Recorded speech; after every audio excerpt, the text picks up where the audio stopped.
Halo guys, kembali lagi di channel Plus Minus. Apa kabar kalian semua? Semoga sehat selalu ya. Jadi guys, di video kali ini saya akan menceritakan alur dari sebuah film yang berjudul Blue Miracle. Film ini diambil dari kisah nyata yang menceritakan tentang seorang pria yang mengikuti turnamen memancing untuk menyelamatkan panti asuhannya. Bagaimana ceritanya? Langsung aja yuk kita mulai.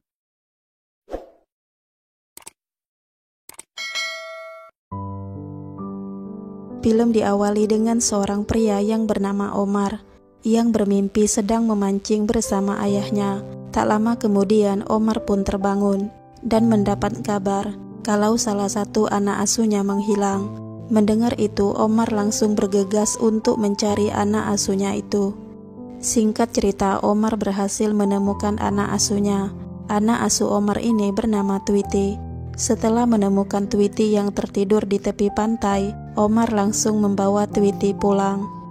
Omar dan istrinya yang bernama Becca mendirikan dan mengolah sebuah panti asuhan yang diberi nama Casa Hogar. Mereka tinggal bersama dengan anak asuh mereka.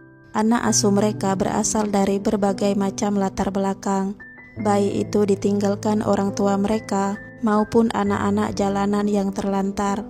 Omar dan Becca dengan tulus mengasuh mereka. Singkat cerita, ketika Omar akan memperbaiki mobilnya, tiba-tiba ia mendapat telepon dari sebuah bank. Tapi Omar menutup telepon tersebut dan melanjutkan memperbaiki mobilnya. Setelah selesai, Omar menghampiri Tweety. Omar memberikan nasihat kepada Tweety untuk tidak kabur lagi. Lalu Omar memberikan sebuah paku kepada Tweety dengan mengatakan bahwa itu adalah paku ajaib. Omar juga meminta kepada Tweety untuk berdoa kepada Tuhan ketika berada dalam kesulitan. It's a miracle nail. So when I'm struggling with something, I write it down, okay, and then I just take this nail and I hammer it up against the door. God hears me every time. Pada suatu hari ketika Omar akan pergi bersama Tweety, tiba-tiba ia didatangi oleh seorang polisi. Polisi ini ternyata meminta bantuan kepada Omar untuk membujuk seorang anak remaja agar mau mengembalikan sebuah jam yang dicurinya. Anak remaja ini bernama Muko. Dengan sedikit perbincangan, Omar pun berhasil mendapatkan jam itu. Lalu Omar memberikan dua pilihan kepada Muko, ikut dengannya untuk mengembalikan jam atau ikut dengan polisi. Dan Muko memilih untuk ikut dengannya. Setelah itu mereka pun pergi ke sebuah dermaga untuk mengembalikan jam yang dicuri Muko. Singkatnya mereka bertemu dengan seorang pria yang bernama Kapten Wade, yang mana Kapten Wade ini adalah pemilik dari jam yang dicuri Muko.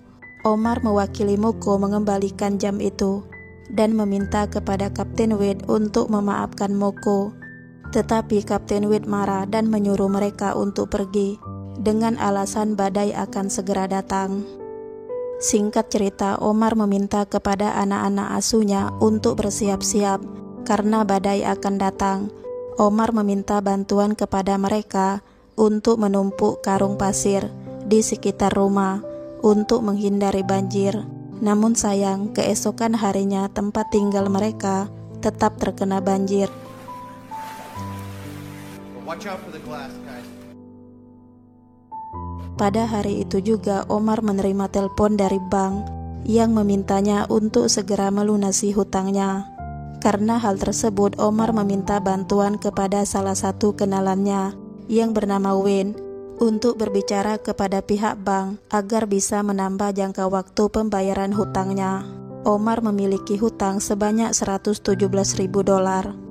Dalam waktu yang bersamaan, Kapten Wade juga datang untuk mendaftar lomba memancing, karena pada hari itu akan diadakan sebuah acara Bis Black and Blue Tournament, yakni turnamen memancing internasional yang diikuti peserta dari berbagai negara, di mana setiap kelompok harus mendapatkan ikan marlin, dan kelompok manapun yang mendapatkan ikan marlin paling besar, maka merekalah pemenangnya. Turnamen ini akan diadakan selama 3 hari dan disiarkan di televisi. Kapten Wade memaksa Wayne untuk menerimanya mengikuti lomba itu Singkatnya Wayne pun setuju. Wayne mendaftarkan tim Casahogar, yakni Omar dan anak asuhnya, untuk bergabung dengan Kapten Wade. Hal ini sengaja dilakukan Wayne mengingat Omar membutuhkan uang untuk melunasi hutangnya. Dengan bergabungnya tim Casahogar dengan Kapten Wade, mereka bisa memenangkan lomba. Karena pemenang lomba nantinya akan mendapat hadiah uang yang cukup besar. Singkat cerita, lomba memancing pun tiba. Kapten Wade memberi arahan kepada tim Casahogar tentang bagaimana dan apa yang harus dilakukan.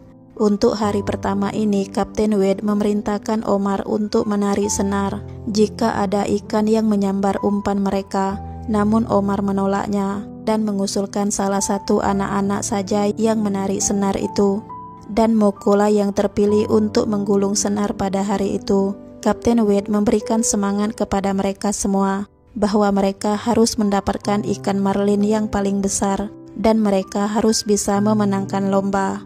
Sambil menunggu ikan marlin menyambar umpan mereka, Kapten Wade bercerita tentang dirinya yang sudah 2 kali memenangkan lomba memancing di turnamen ini. Ketika sedang asik bercerita, tiba-tiba ikan marlin menyambar umpan mereka. Semua sangat senang dan bersemangat, tapi sayang, ternyata itu bukanlah ikan marlin, melainkan hanya rumput laut. Pada hari itu mereka tidak bisa menjadi pemenang. Pada malam harinya, salah satu teman Omar datang menemuinya. Ia memberikan kaos kepada tim Casahogar. Ia juga menawarkan kepada Omar untuk kembali ke pekerjaan sebelumnya. Namun Omar menolaknya dengan mengatakan ia sudah tidak mau melakukan hal itu. Keesokan harinya turnamen memancing kembali dimulai. Pada hari kedua ini giliran Wiki yang akan menarik senar. Setelah menunggu cukup lama, akhirnya umpan mereka disambar ikan marlin. Kali ini yang mereka lihat benar-benar ikan marlin. Kapten Wade meyakinkan Wiki bahwa Wiki pasti bisa melakukannya. Wiki berusaha sekuat tenaga menarik senar. Namun dalam waktu yang bersamaan, Moko dan Gecko berkelahi hingga mereka jatuh ke laut. Dan ternyata Gecko tidak bisa berenang. Omar meminta bantuan kepada Kapten Wade untuk menyelamatkan Gecko.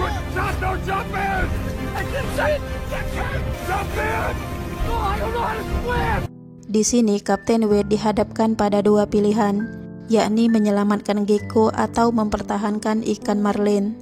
Dan pada akhirnya Kapten Wade memilih untuk menyelamatkan Gecko dengan merelakan ikan marlin terlepas.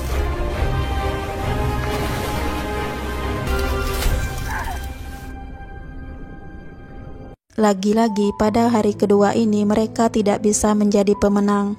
Kapten Wade sangat marah dan kecewa.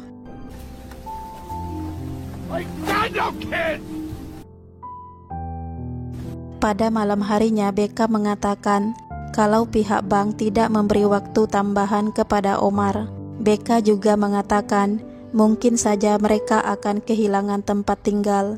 Lalu muncul Tweety yang menunjukkan hasil menggambarnya kepada Omar. Ia juga meminta Omar untuk menempelkan kertas dengan paku di pintu. Pada malam itu juga Omar datang menemui Kapten Wade. Omar meminta kepada Kapten Wade untuk mau mengikuti lomba memancing lagi. Dan Omar meyakinkan Kapten Wade kalau mereka pasti bisa menjadi pemenang. Omar juga mengatakan kalau pihak bank mengawasinya. Mendengar itu Kapten Wade langsung menyadari kalau Omar mengikuti turnamen itu untuk menyelamatkan panti asuhannya. Omar memberikan hasil menggambar Tweety kepada Kapten Wade. Setelah itu ia pun pergi. Singkat cerita, Kapten Wade menemui Omar. Kapten Wade mengatakan kalau ia sudah membeli seekor ikan marlin dari seorang nelayan. Kapten Wade mengajak Omar untuk curang dalam turnamen itu dengan berpura-pura mendapatkan ikan marlin. Ikan marlin itu akan diletakkan di bawah kapal, dan ketika waktunya tiba, mereka akan mengaitkan ikan marlin itu di kail, sehingga terlihat seolah-olah mereka berhasil mendapatkan ikan marlin. Mendengar rencana Kapten Wade, Omar pun terdiam. Kapten Wade melakukan itu karena ia tidak yakin bisa mendapatkan ikan marlin lagi. Dan tentunya Kapten Wade sengaja melakukan itu untuk membantu Omar agar bisa menang dan bisa menyelamatkan panti asuhannya. Dan ternyata rencana mereka itu diketahui oleh Moko. Keesokan harinya mereka akan mengikuti turnamen lagi. Kali ini Tweety ikut, dan hari itu adalah hari terakhir diadakannya turnamen. Ketika Omar naik ke kapal, ia melihat ikan marlin yang telah disiapkan oleh Kapten Wade. Anak-anak lain tidak mengetahui rencana itu, kecuali Moko. Kapten Wade menyuruh Cato untuk mengajak anak-anak menikmati makanan yang telah disiapkan. Sementara itu, Kapten Wade dan Omar akan menjalankan rencana mereka. Namun pada saat Omar diminta Kapten Wade untuk mengaitkan ikan marlin ke kail, Omar mulai ragu. Omar sadar bahwa apa yang akan mereka lakukan itu tidak baik. Menyadari hal itu, Omar pun langsung membuang ikan itu. Mengetahui itu, Kapten Wade kesal. Dan kini mereka hanya bisa menunggu ikan marlin menyambar umpan mereka.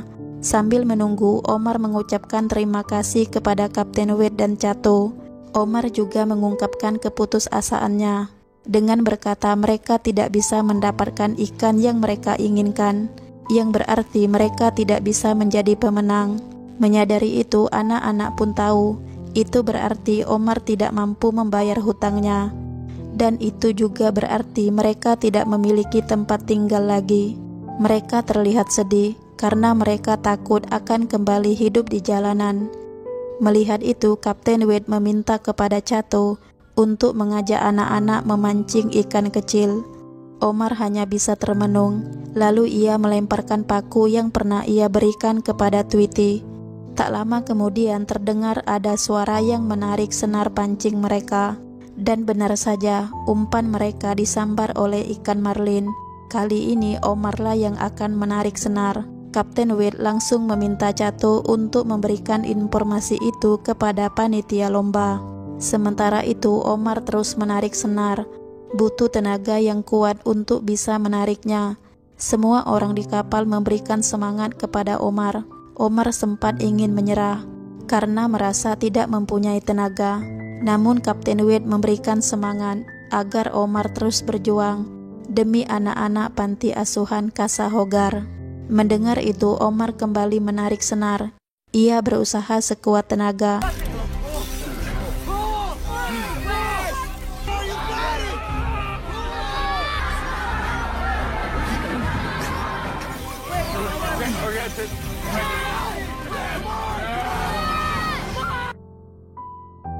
Singkat cerita, mereka pun berhasil menangkap ikan marlin itu. Mereka memandangi ikan marlin yang sangat besar, dan tentu saja mereka merasa senang dan bahagia.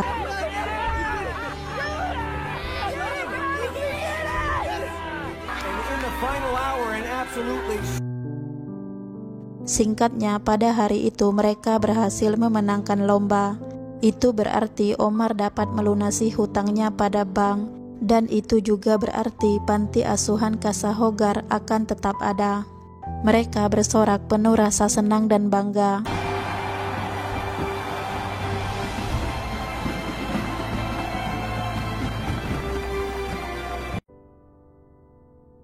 Jadi guys, itulah alur dari film Blue Miracle. Pelajaran yang dapat diambil dari film ini adalah tentang sebuah usaha yang tidak akan pernah mengkhianati hasil, dan tentang kejujuran yang harus dijunjung tinggi. Dengan usaha keras dan kejujuran, kita dapat memiliki apa yang kita inginkan. Dan tentunya berbuat baik kepada sesama akan membuat seseorang menjadi lebih berguna. Oke guys, sampai di sini dulu video hari ini. Sampai ketemu di video-video selanjutnya.